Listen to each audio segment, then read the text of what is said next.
Today we are going to be doing a review of the brand new Call of Duty Black Ops 6 Zombies map, The Tomb. Does this map stand out as one of the greats, or does it belong in the trash? Let's take a dive into The Tomb and find out. This review is going to be split into the following sections: visuals, gameplay, wonder weapon, and the map's Easter egg.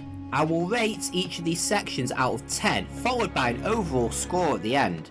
Please note, anything said in this video is from my own personal experience of this map, and your experience may be better or worse, so please leave any comments of your views of the map below.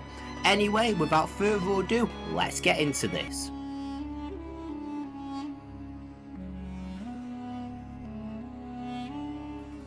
So let's get started with the map's visuals. The Tomb is split into three main sections, which are the dig site, which is at spawn, the tomb itself, and last but not least, the Dark Aether. When I first played this map, the visuals genuinely blew me away. I think the spawn room does a really good job, for example, representing a dig site that shows that there's more to be discovered inside it. Then when you first enter the tomb, you really get a sense of mystery and aura. The tomb contains lots of ancient drawings and artifacts which fit the tone of the map very well. I also love the fact that they have gone with the cave aesthetic as well, and when you go to the middle of the map you are greeted with a waterfall, which leads straight to Quick Revive at the bottom. This represents the middle of the map and where the tomb joins together. Then you are given the option to enter the Dark Aether, and I have to say they've done a fantastic job of this place. It looks incredible. The skybox is amazing with all the rocks floating everywhere. It really gives off a Revelations vibe in terms of visuals in this section of the map. The only thing I'm slightly disappointed with in this section is actually one part of the skybox, which is the sky itself. If you look at it really closely, they've used a PNG image rather than an animation of some kind. Personally, I think they could have made the stars twinkle or had shooting stars in the background instead of just a PNG plain image. However, this is just a minor thing in my personal view, as overall I genuinely think the skybox with all the rocks and everything still looks amazing. Visually overall, I think the Tomb genuinely looks amazing and is one of the best looking zombies maps since Black Ops 4.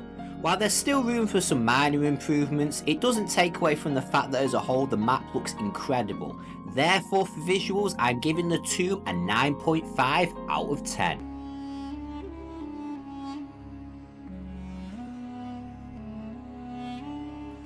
Now let's move on to the gameplay side of things. Like I mentioned before, the map is split into three different sections, which is the dig site, the tomb itself, and the Dark Aether. In my opinion, I honestly genuinely think in terms of map flow, these three sections flow really well together. You start off in the dig site in spawn, and there are two doors, one on the left, one on the right. Both of these doors lead to the tomb. Once you've opened a few more doors inside the tomb, you'll reach the centre of the map and you'll be given the option to teleport to the Dark Aether. This acts as the centre hub of the map, containing things like Pack-a-Punch and Jug. The tomb itself is a circuit which goes all the way around the Dark Aether part of the map, and giving you multiple teleporters in different sections, so you can teleport to the Dark Aether in the centre of the map. This in my opinion shows that the map flows really well together, especially if you're looking for a casual, simple zombies experience. However, if you're looking for a more in-depth zombies experience in terms of map flow and design, then you might be slightly disappointed. Oh shit, here we go again. While like I mentioned before, the map does flow well, it's very simple and quite small in size. For example, there really isn't much to do in terms of a Pack-a-Punch quest, as all you really simply need to do is go to the middle of the map and teleport to the Dark Aether, and that's about it. There's also no power, meaning all perk machines and traps are already active. In my opinion, this hurts the map, as there's little to no map progression and everything is just switched on for you. Now, I am aware this map is supposed to be like Liberty Falls, but it couldn't have hurt to make a new unique system in order to turn on the power or Pack-a-Punch, just to add a little bit more identity to the map. Now let's talk about the enemy types in this map. Enemy types have a huge role to play when it comes to gameplay, and oh boy does this map really impact it. So let's go through each one. First of all, we have the good old regular zombies and the armoured zombies. Nothing crazy here to discuss, as these literally appear in every zombies map ever. Up next we have the new enemy type, the shock mimic. Calling this the new enemy type now thinking about it is a very big stretch, as this is literally just a reskinned version of the Mimic, which appeared in nearly every Cold War Zombies map. The only difference between the Shock Mimic and the regular Mimic is literally the fact that the Shock Mimic can shock you. Boring! Whoa!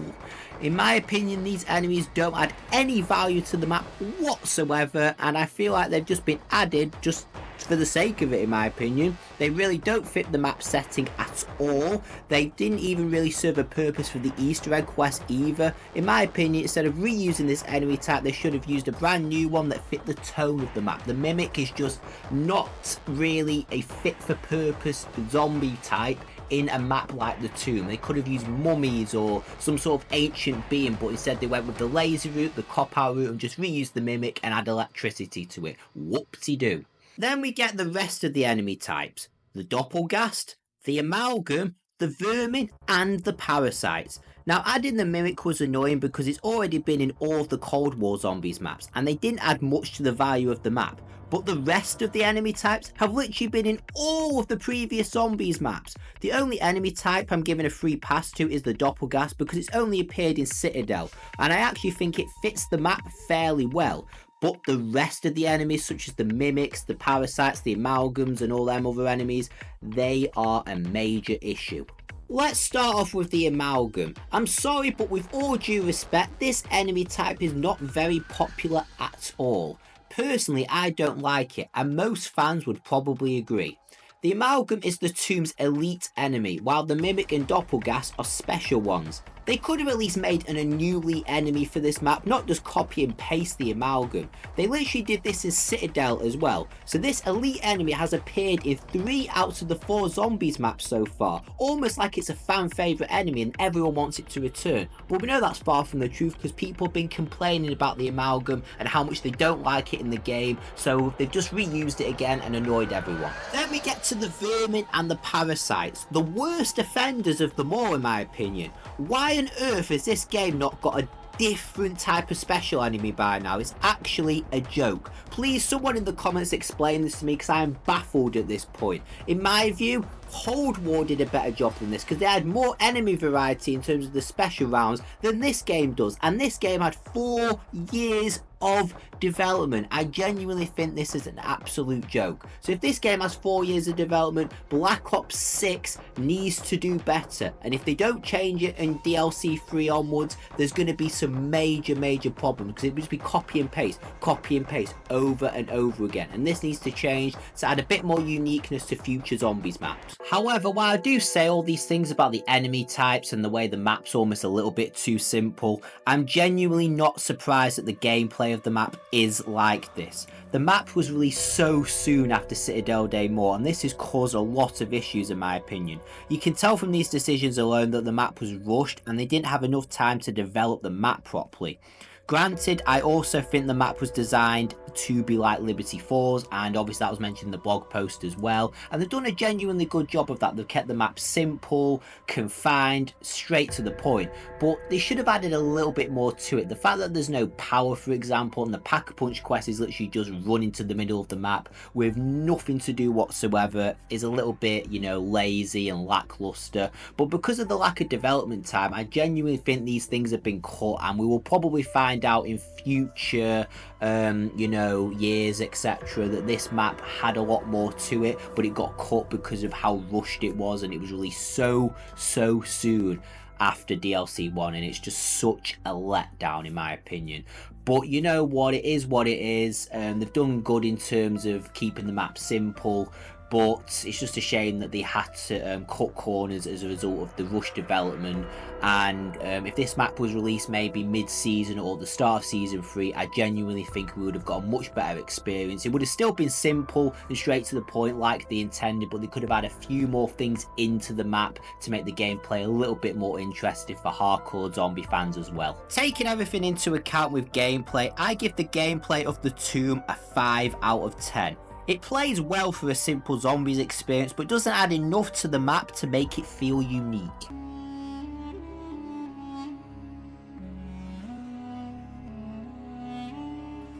Now let's move on to the map's wonder weapon, which is the Ice Staff.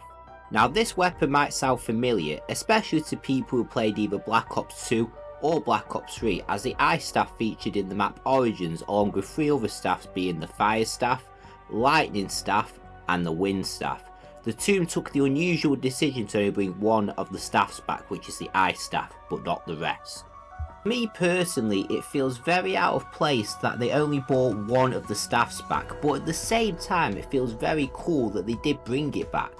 The quest to get the Ice Staff isn't too difficult, it just involves killing a mimic and then doing 2 Roman numeral puzzles along with a final lockdown at the end. The final lockdown is actually fairly difficult, so I highly recommend having a strong setup before attempting it. Anyway, once you acquire the Ice Staff, you will notice something, and that's how bad the weapon actually is.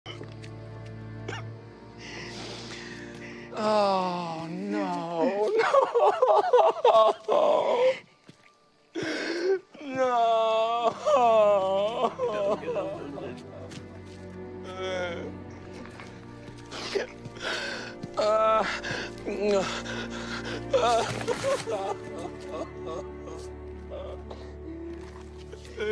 If you don't upgrade this thing, then you're in for a bad time, as it struggles to kill literally anything past like round 15 maybe max, and that's pushing it. I've got gameplay here of me using it in the 20s, don't ask why, but yeah, it wasn't going to plan. As you can see, I was shooting zombies for ages and nothing was really happening to them, and then using this thing on boss zombies is literally just a suicide mission. So get this thing upgraded and don't do what I did. However, luckily there is an additional upgrade quest to upgrade it, which will make the Ice Staff become the Ull's Arrow.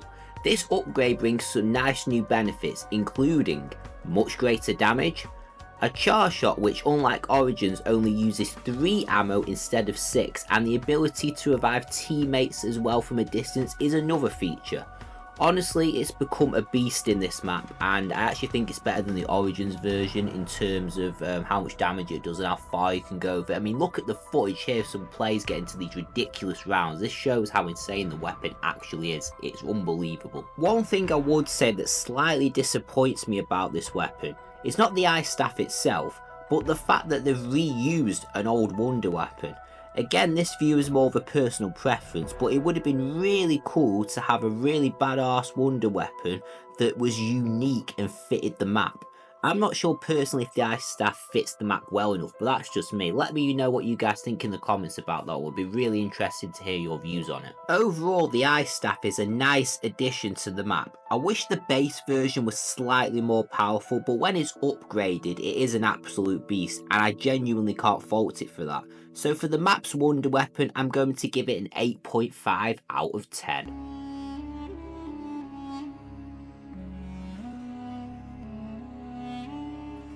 Before I go any further with this, there will be spoilers for the Tomb Easter egg, including the story, steps, boss fight, and ending cutscene. You've all been warned, so let's get in to the Tomb Easter egg. So here's a quick rundown of the story that leads up to this point. So in Citadel, the end cutscene, we discover that Gabriel Kraft is Richtofer's dad, and he tells us that we need to go to the excavation site, which is the tomb, to find the Sentinel artifact. So the main goal of the tomb is to find and extract the Sentinel artifact, so the tomb continues the story very well here, as we already know what the goal of the map is, showing a nice level of continuity between Citadel and the tomb. Unfortunately, while we do know what we're doing in this map, it's missing one key ingredient to begin the map's story, and that's an intro cutscene.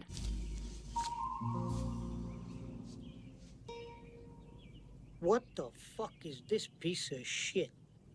Unless I missed something, there isn't one, like, at all whatsoever. I was very disappointed with this, as a map like the Tomb could have had a really cool intro in my opinion. They could have really done something with this. I'm blaming Activision for this 100%, because I guarantee you it's because the map was forced to be released early, and the fact that the voice actors quit because of that AI situation. And I've done a video on this as well if you want to click on that. All of the other maps up to this point have an intro, so this was really super disappointing for me in terms of the story flow. Anyway, let's move on to the Easter egg itself. So to complete the Easter egg, you need to complete the following steps. Step 1, unlock Pack-a-Punch. Step 2, build and upgrade the Ice Staff. Step 3, complete the 4 zombie trials. And step 4, defeat the final boss. In terms of the Easter egg itself, I'm going to be completely honest with you here. I personally don't think it's very good. Once you've completed the Ice Staff upgrade, you're already well halfway there to completing the Easter egg, and that in my opinion is far too short and far too quick for any main quest Easter egg in my opinion. All that remains to be done after that is the 4 trials, which don't take very long to complete whatsoever. So once you've done all that, you're ready for the final boss fight. Now I know what you're thinking. You're going to be against some kind of ancient mummy in a tomb, you know, with all that aesthetic going on, or some kind of ancient tomb creature that's going to be really cool. Nope, scrap all that. You're fighting against the Sentinel artifact. Granted, it is pretty cool in some ways, as the fight shows just how powerful it is, like how powerful the Sentinel artifact is as an artifact. And this boss fight is actually very challenging, which I do appreciate, but I'm just not a fan of the fact that you're actually fighting a mirror as a boss, and that's it. And they didn't use a boss fight to fit the theme of the map, which would have been really cool. Instead, they went with the Sentinel artifacts itself. I wasn't too impressed. So once you've completed this boss fight, you're treated to the following end cutscene.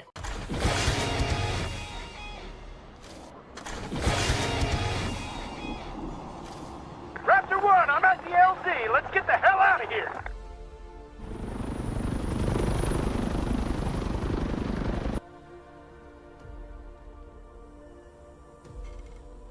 There is more to be done, now that you've secured the Sentinel artifact. Bring it directly to me. I have gathered every available file on the history and previous uses of this ancient device. It appears several times in the historical record. Some date back to ancient Egypt. I have deciphered steps to activate and control it. The artifact requires an infusion of exotic materials. Unique elements that can only be harvested here at Liberty Falls. I have already ensured everything we need is ready for your arrival. You will see your lost Agent Maxis again soon. I'll be waiting. Unfortunately, the main cast are mute, no voice lines at all. Raptor 1 speaks briefly, and then Sam says a few things about the Sentinel artifact and tells us that the next map is going to be in the mansion, which is based in Liberty Falls.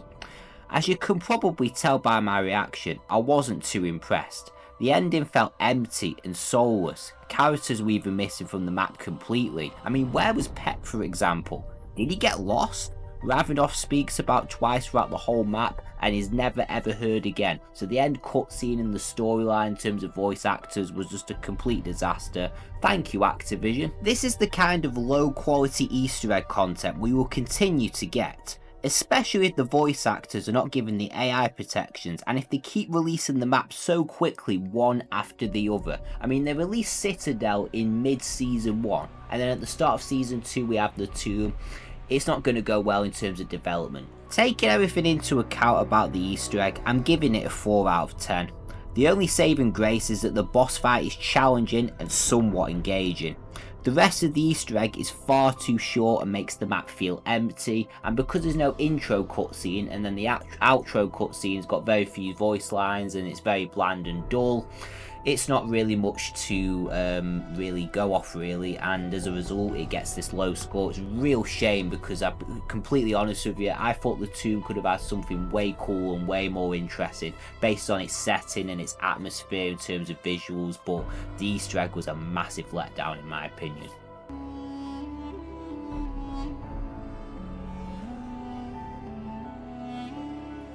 Overall, the Tomb looks amazing, and the Ice Staff is a nice addition to the map. However, it's let down heavily in both gameplay and the Easter egg. My overall score for the Tomb is therefore a 6.7 out of 10. Anyway guys, that is it for today's video. If you like what you see and would like to see more map reviews, then please hit that subscribe button and give this video a like, as this really does help the channel out a lot. Thank you for sticking to the end, and peace out.